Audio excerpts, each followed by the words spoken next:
address today is alienation. And let me right at the outset define what I mean by alienation. It's the cry of men who feel themselves the victims of blind economic forces beyond their control. It's the frustration of the great mass of ordinary people excluded from the processes of decision-making.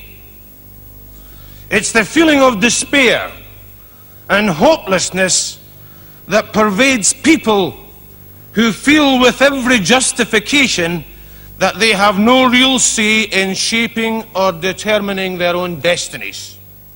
After I started, I forgot again all about self. I wasn't conscious, I wasn't nervous in the sense of what are these people thinking of me. By that time I had been committed to saying what I wanted to say. If automation and technology is accompanied as it must be with full employment, then the leisure time available to man will be enormously increased.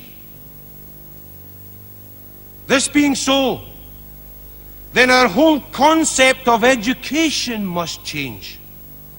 The object must be to equip and educate people for life, not for work, solely for work. Values and false morality that underlies these attitudes. A rat race is for rats. We're not rats. We're human beings, and people insult us when they talk about our participation in a rat race. Reject the insidious pressures in society that would blunt your critical faculties to all that is happening around you, that would caution silence in the face of injustice, lest you jeopardize your chances of promotion and self-advancement. Because this is how it starts. And if you start before you know where you are, you're a fully paid-up member of the Rat Pack. The price is too high. It entails the loss of your dignity and human spirit. Or as Christ put it, what doth it profit a man if he gain the whole world and suffer the loss of his soul?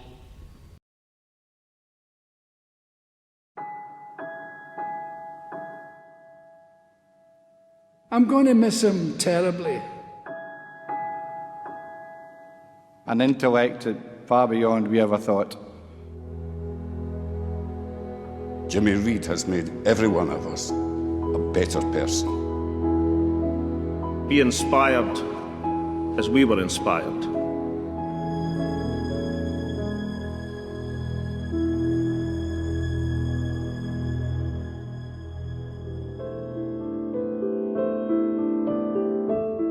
Jimmy Reid was born in Glasgow in July 1932. He grew up in Govan, in a community of working-class shipbuilders.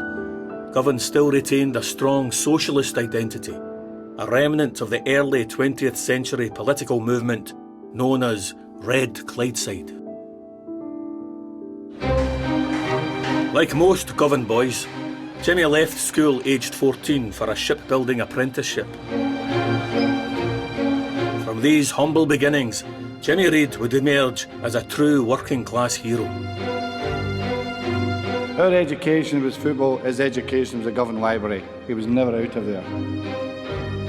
And of course that education gave him an intellect far beyond we ever thought. It was as a teenage apprentice in Govan shipyards that Reid joined the trade union movement. Reid's Red Clydeside heritage led him to join the Young Communist League at the age of 16. 4 years later, in 1952, he was their chairman and would visit the USSR with the intention of seeing his beliefs in action.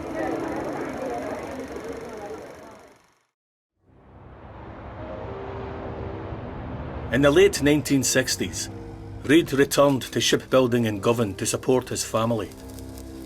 He brought with him developed socialist ideologies, which would be so instrumental in the coming years.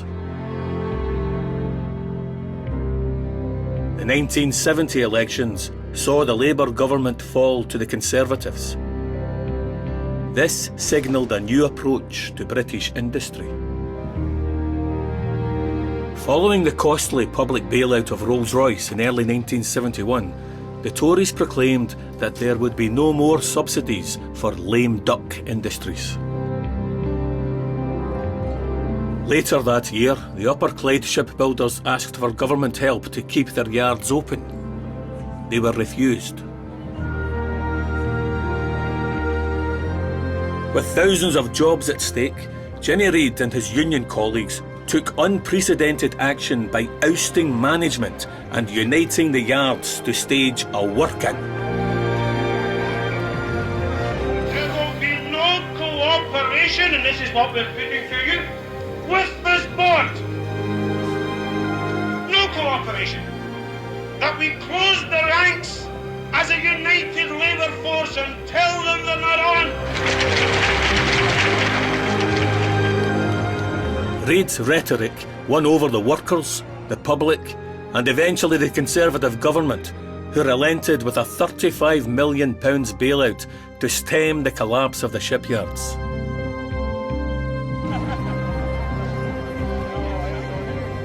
This has been an inspiration to be involved in this fight and to know that there are so many millions of good, decent people in Scotland and in Britain.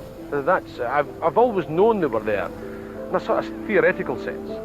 I now know, because I've been all over this country speaking at meetings, I now know it's a fact.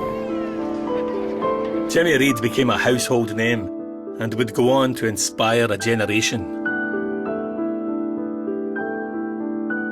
He was elected Rector of Glasgow University, in a move honouring him and the Govan workers. The challenge we face is that of rooting out anything and everything that distorts and devalues human relations. Reject the values and false morality that underlies these attitudes.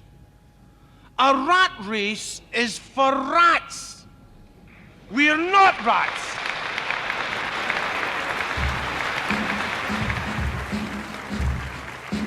Reid stood as an MP several times, but was never elected. In later life, Reid remained an activist, committed to his socialist and nationalist ideologies. But responding to changing party lines, he transferred his loyalty from the Communists to Labour and eventually to the SNP. I am very proud to be a Scot. I am nationalistic in that sense. I love my country. Kenneth Williams, of course, to expand... An award-winning journalist and broadcaster, Reid remained in the public eye to the end, uncompromising in his passionate beliefs and his love for the Glasgow Clydeside. Jimmy Reid died on August the 10th, 2010.